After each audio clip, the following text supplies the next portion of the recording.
All right, we're going to be joined by another one of the outstanding attorneys from Alliance Defending Freedom. He's senior counsel and vice president of appellate advocacy with Alliance Defending Freedom, John Bursch. John, welcome back to Washington Watch. Thank you. Pleased to be here. We were just talking with Kristen Wagner about another case that was announced on Friday, or the decision not to take the case of Barronelle Stutzman. That was disappointing, but on Thursday, I believe it was, the U.S. Supreme Court issued a 6-3 ruling against a California requirement that was put in place, a rule put in place by the Attorney General, who at the time happened to be Kamala Harris, now Vice President, that forced nonprofits to turn over sensitive information about donors. The court handed you a ruling, or handed you a victory in this ruling. Yes, this was a big win for all Americans because we should all be free to support the causes that we believe in without fear of harassment or intimidation. And the problem is that when a state like California requires charities to disclose information about their donors, how much they've given and how they can be contacted and things like that, and then that information is leaked, whether that's on purpose or just inadvertently, then people can be harassed. They could be solicited by other organizations, or in some cases, even threatened. My client, the Thomas More Law Center that Alliance Defending Freedom represented, had clients and employees who received hate mail and even assassination attempts. So you can immediately understand how critical it is that the Constitution protect the confidential information of supporters.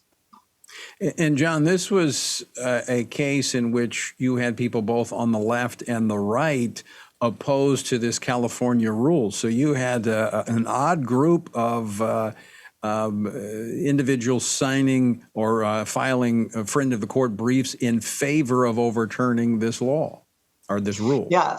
I've been practicing in the U.S. Supreme Court for about 15 years now, and I have never seen such broad support across the political spectrum, all on one side of a particular case. Whether you were conservative or liberal, progressive or libertarian, groups of every kind came out and supported this ruling because they all understood how crucial it is that Americans be free to support the organizations of their choice without recrimination. Now, John, tell us a little bit about the reported leaks of this donor information to activists from the state attorney general's office, in which this was used, as you said, to harass donors and take other actions against them. Yeah, the trial in this matter, there were two of them actually, one involving Thomas More Law Center, one involving Americans for Prosperity Foundation, showed that the Attorney General's office had placed thousands of confidential Schedule Bs on their website. Schedule Bs are the documents that you use to report information to the IRS about your top donors, their confidential information and their donation amounts. The IRS does not put any of those things on a website and has strict criminal penalties if you would share that information or try to get it, even if you were outside the IRS. But in California, they had virtually no policies in place to punish anyone for disclosing this information.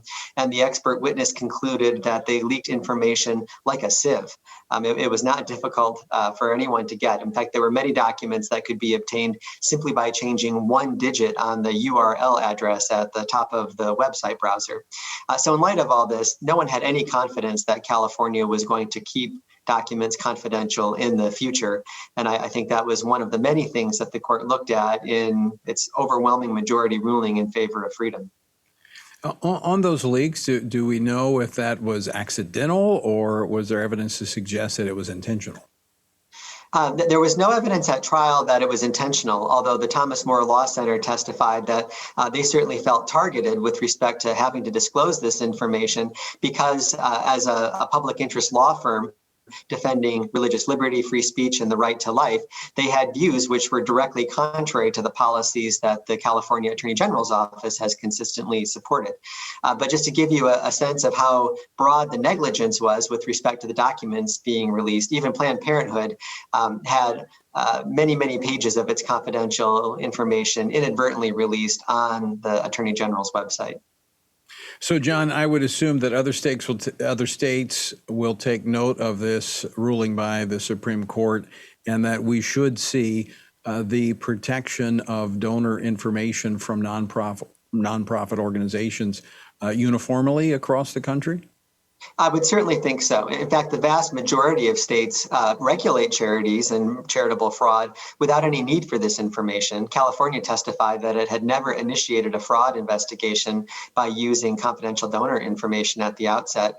So those few states that do this, New York and New Jersey and Hawaii being the others, I suspect that they're going to have to shut down their very similar practices. And what was great about the ruling that we received from the Supreme Court is that it invalidated the California policy, not only with respect to the two parties that were before it, but facially, which means that it applies to the more than 60,000 registered charities that's listed in California. So not only does it protect them, but it protects 501c3s like the Family Research Council, so that none of these organizations will be required by California ever again to disclose confidential donor information. Oh, believe me, we've experienced California and their rules. So we too are very pleased with this outcome. John Bursch, thanks so much for joining us today. And again, great work on behalf of all of us. Thank you to the entire team at Alliance Defending Freedom. Our pleasure. God bless.